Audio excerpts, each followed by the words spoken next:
memulai ucapan salam kepada wanita-wanita kafir dan saling berkasih sayang dengan mereka. Rasulullah SAW bersabda, "La tabda'ul yahuda wala nasara bis salam."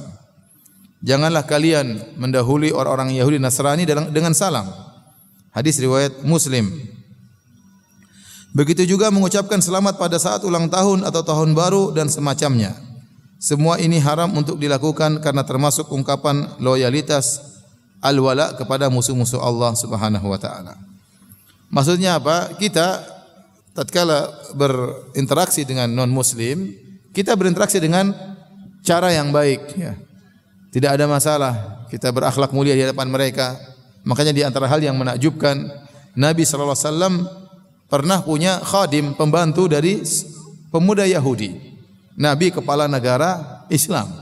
Ternyata pernah Nabi memperkerjakan seorang pembantu dari kalangan Yahudi, ya. Kana gulamun Yahudi yakhdiman Nabi sallallahu alaihi wasallam. Ada seorang pemuda Yahudi, dia membantu Nabi sallallahu alaihi wasallam. Tatkala dia sakit, Nabi datang menjenguknya. Dan ini suatu yang menakjubkan, bagaimana kepala negara kaum muslimin menjenguk pembantu kafir. Dan itu dilakukan oleh Nabi sallallahu alaihi wasallam. Kenapa? Nabi ingin mendakwahi dia. Nabi tahu dia punya jasa, pernah kerja sama Nabi, ya. Dan itu dilakukan oleh Nabi sallallahu alaihi wasallam. Ini perkara yang menakjubkan. Jadi bukan berarti, jangan sampai salah paham bahwasanya hadis ini menunjukkan kita harus bermuka masam selalu kepada non muslim, kemudian menunjukkan selalu peperangan dengan mereka, tidak.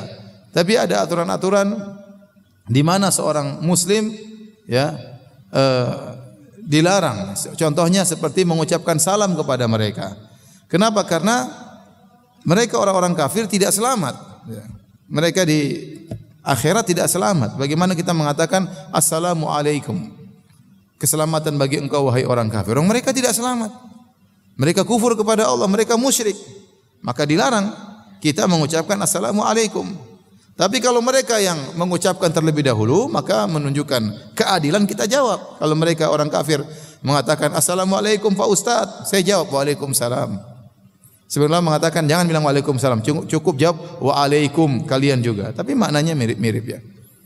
Ya, kalau mereka yang pertama kali mengucapkan salam, maka mereka mendoakan kita, maka di antara bab keadilan kita balas doa mereka. Kita mengucapkan waalaikumsalam. Tapi kalau kita yang mulai, dilarang, karena orang musyrik tidak selamat, orang musyrik tidak selamat ya. Jadi jangan sampai dipahami hadis ini bahwasanya kita harus menunjukkan wajah garang di hadapan mereka, tidak. Kita melihat maslahat dan mudarat. Oleh karena sebenarnya Allah mengatakan, kalau kita pekerja terus bos kita kafir, kalau kita ketemu jangan bilang assalamualaikum Pak Bos, jangan. Ya, karena kita doakan keselamatan sementara mereka tidak selamat, maka boleh ganti dengan yang lain.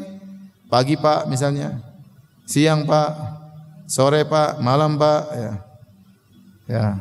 Boleh seperti itu, ya. Tapi kalau dia non muslim, maka tidak boleh kita bilang assalamualaikum, mendahului mengucapkan salam. Kenapa? Karena mereka itu tidak selamat. Tidak selamat. Bagaimana seorang musyrik selamat di akhirat ya. Tapi adapun kita ramah tamah dengan mereka, apalagi tujuannya kita mendakwahi mereka, maka ini dianjurkan. Oleh karena zaman sekarang betapa banyak orang-orang non muslim masuk Islam di negara-negara Eropa, negara-negara kafir, di Australia, di Eropa. Kenapa? Karena mereka melihat akhlak orang muslim yang luar biasa ya.